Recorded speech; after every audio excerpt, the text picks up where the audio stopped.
Spiritual कथा।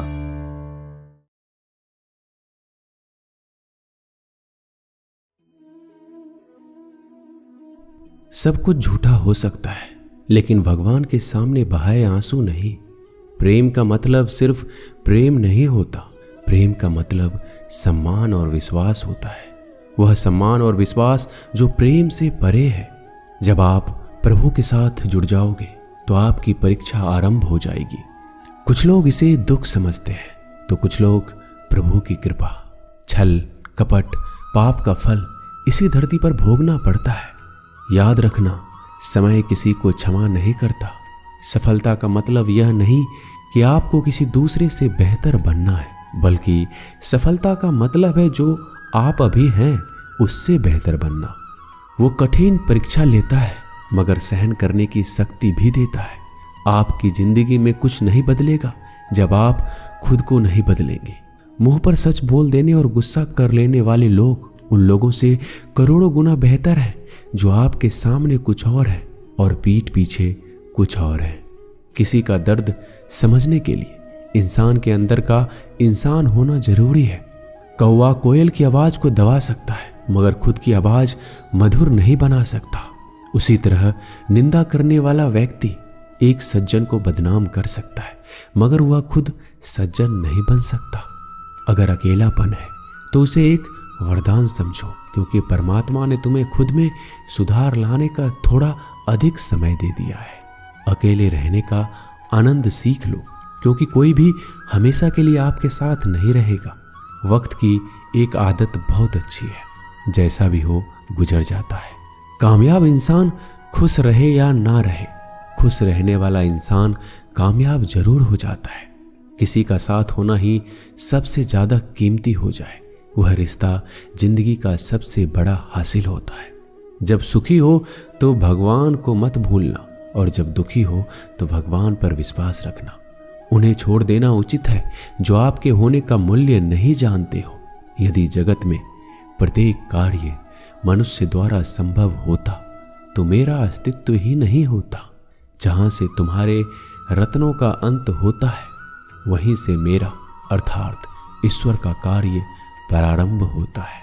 बच्चा क्या खाएगा, क्या पिएगा, क्या पहनेगा, इसका ध्यान बच्चा नहीं उसकी माँ रखती है। हमें क्या देना है, क्या नहीं देना है, स्वयं भगवान देखते हैं। झूठ और दिखावे की रफ्तार कितनी भी तेज हो, पर मंजिल तक केवल सच ही पहुंचता है।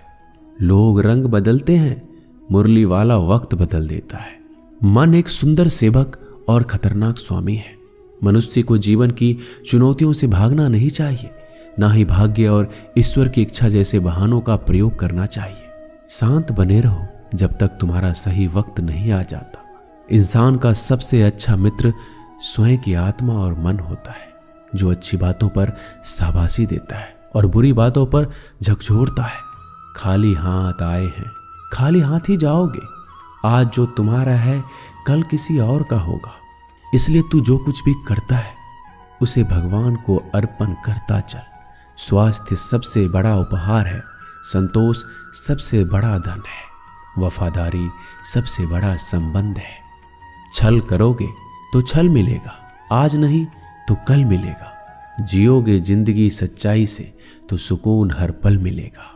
उपवास हमेशा अन्न का ही क्यों, लोभ, लालच, घृणा, चुगली, क्रोध और गंदे विचारों का भी होना चाहिए। मन का संकल्प और शरीर का पराक्रम यदि किसी काम में पूरी तरह लगा दिया जाए तो सफलता अवश्य मिलती है। भाग्य के दरवाजे पर सर पीटने से बेहतर है कर्मों का तूफान पैदा करें, दरवाजे अपने आप खुल जाएंगे। क्रोध की अवस्था में भ्रम जन्म लेता है, ब्रह्म बुद्धि को नष्ट कर देता है। बुद्धि के नष्ट होते ही व्यक्ति का पतन हो जाता है। पानी मर्यादा छोड़े तो विनाश होता है, यदि वाणी मर्यादा छोड़े तो सर्वनाश होता है। किसी को धोखा देना एक कर्ज है जो आपको किसी और के हाथों एक दिन जरूर मिलेगा। कलयुग है, हमेशा तैयारी के साथ ही रहना। मौसम और इंसान कब बदल जाए इसका कोई भरोसा नहीं।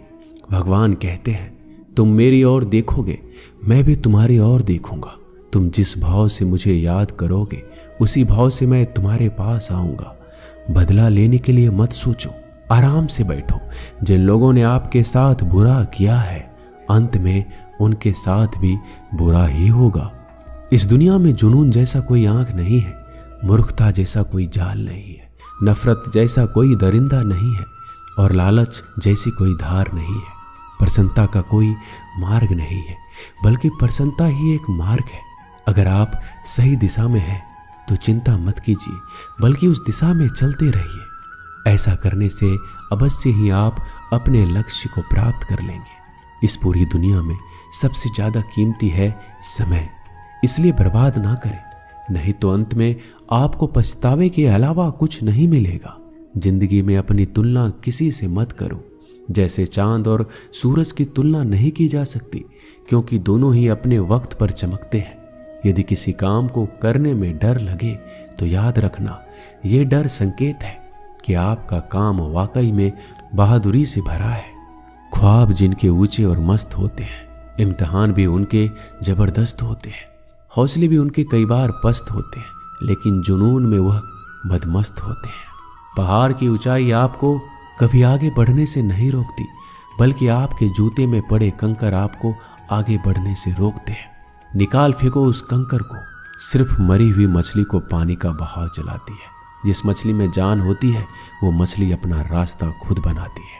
अपने हौसले को ये मत बताओ कि तुम्हारी परेशानी कितनी बड़ी है, अपनी परेशानी को बताओ कि तुम्हारे हौसले कितने बड़े हैं। सफल वो नहीं जो अपने दुश्मनों पर विजय प्राप्त करता है, बल्कि सफल तो वो है जो अपनी इच्छाओं पर भी विजय प्राप्त करता है। अगर केवल इसलिए आपने अपने सपनों पर काम करना बंद कर दिया है क्योंकि किसी को लगता है कि आप उसे नहीं कर सकते, तो वो आपका सपना नहीं है, वो बस आपकी एक छोटी सी इच्छा है।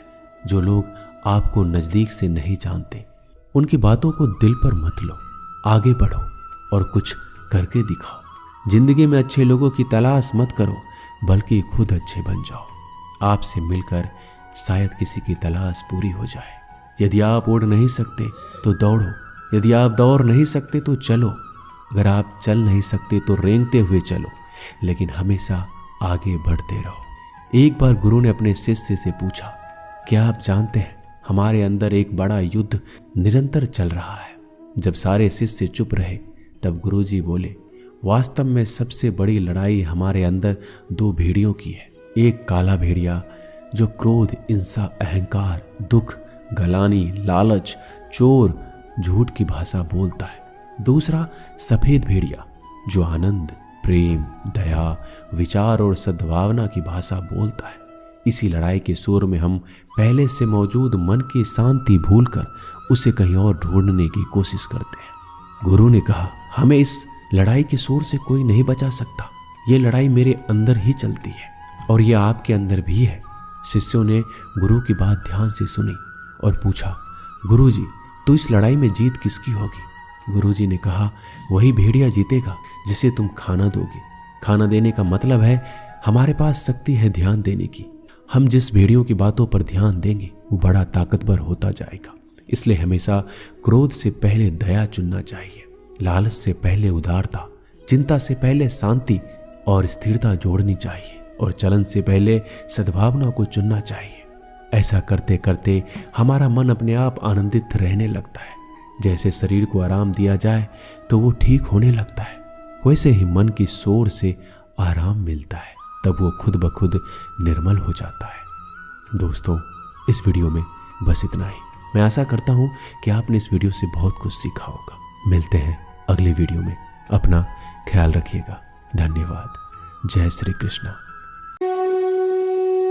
इस तरह भगवान के कथा सुनने के लिए हमारे चैनल को सब्सक्राइब करें और बेल आइकन को क्लिक करना न भूलें।